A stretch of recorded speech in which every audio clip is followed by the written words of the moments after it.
촌각을 다투는 위험한 현장에 서둘러 출동해야 하는 긴급 자동차. 하지만 교통법규를 어기거나 사고가 발생하면 개인이 책임을 져야 하는 상황입니다. 긴급 자동차의 원활한 업무 수행을 위해서 교통사고 발생 시 면책권을 마련해야 한다는 주장입니다.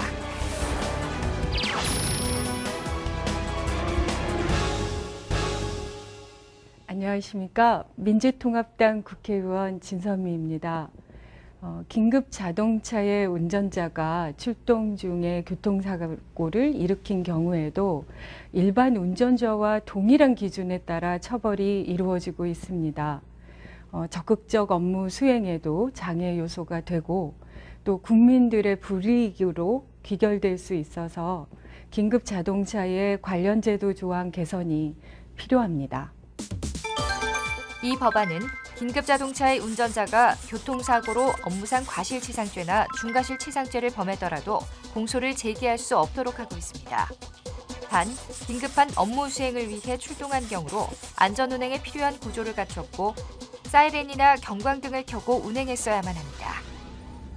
현행 도로교통법 제29조를 보면 긴급 출동에 대한 우선 통행이라는 언급은 있습니다. 그런데 그거는 사고나 그런 게 발생했을 때의 문제는 아니고요.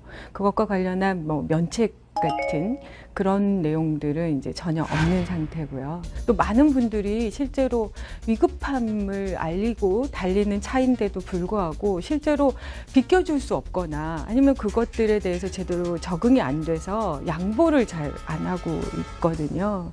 그래서 그런 부분들이 되게 심각한 상황이고 또 이제 그렇게 위급하게 출동을 하다가 불가피하게 신호 위반이나 이런 문제들이 생겼을 때 또 그 배상이나 이런 책임들을 거의 소방관이 개인이 그 책임을 묻는다고 해요. 미국이나 영국, 독일 이런 데는 아까 우리도 법에 명시돼 있지만 긴급 차량의 우선 통행이라는 것이 굉장히 엄격하게 된다고 하더라고요. 미리 다 출동을 해서 공간들을 만들어내는 거죠. 그리고 빠르게 차량들이 긴급 차량이 진행을 하게 되면 가장자리로 비켜서 정지를 한다거나 최대한 그런 공간들을 내야 되는 게 의무화가 돼 있는 거죠. 그래서 그런 것들에 방해를 하거나 이렇게 되면 미국 오리건주 같은 경우는 1년의 징역 또는 또 $2,500 정도의 그런 큰 벌금을 부과시키는 그런 제도를 둔 경우도 있습니다. 그러니까 사고가 안 나도록 먼저 공간들이 다 배치가 되기 때문에 굳이 저희처럼 그렇게 사고가 나지 않을 수 있게 미리 다 배려를 하는 거죠.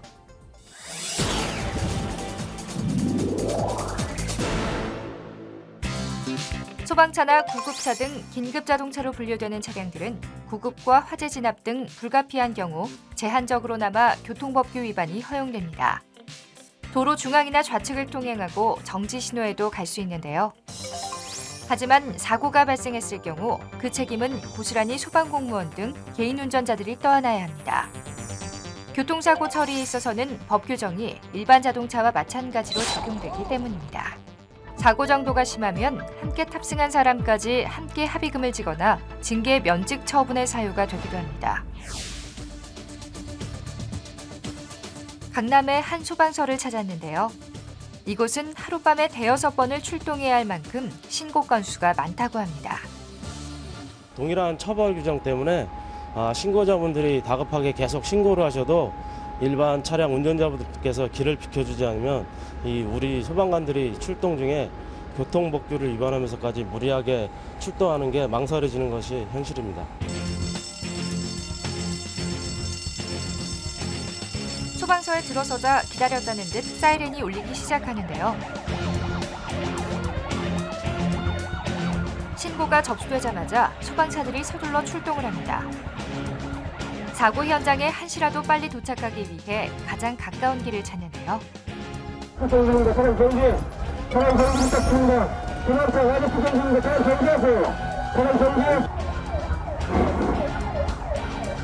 사이렌이 쉼없이 울려도 길을 양보하는 차량들은 찾아보기 힘든데요. 제가 같이 이렇게 출동을 해보니까요. 정말 길을 생각보다 많이 안 비켜주시더라고요. 그래서 겪는 불편함 많으실 것 같아요. 어떠세요? 많죠. 도착할 시간에 도착을 못하고 생각보다는 또 시간이 오래 걸리니까 출동하는 사람도 조급하고 기다리는 사람은 맨날 더 늦게 온다고 난리치고. 본인들의 집에 화재가 났다고 생각을 했다고 하면 그렇게까지 차를 비켜주지 않지는 않을 것 같아요. 이 같은 부담으로 출동이 지연되면 그 피해는 고스란히 국민에게 돌아갈 수밖에 없습니다.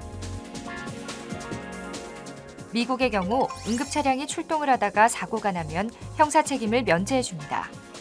이 같은 법안이 통과되면 어떤 효과가 있을까요? 아무래도 우리들이 처벌에 대한 부담감이 많이 줄기 때문에요. 현장 출동 시 적극적으로 대처하지 않을까 생각되고요. 그로 인해서 사고 현장까지 도착 시간이 많이 앞당겨지지 않을까 생각됩니다.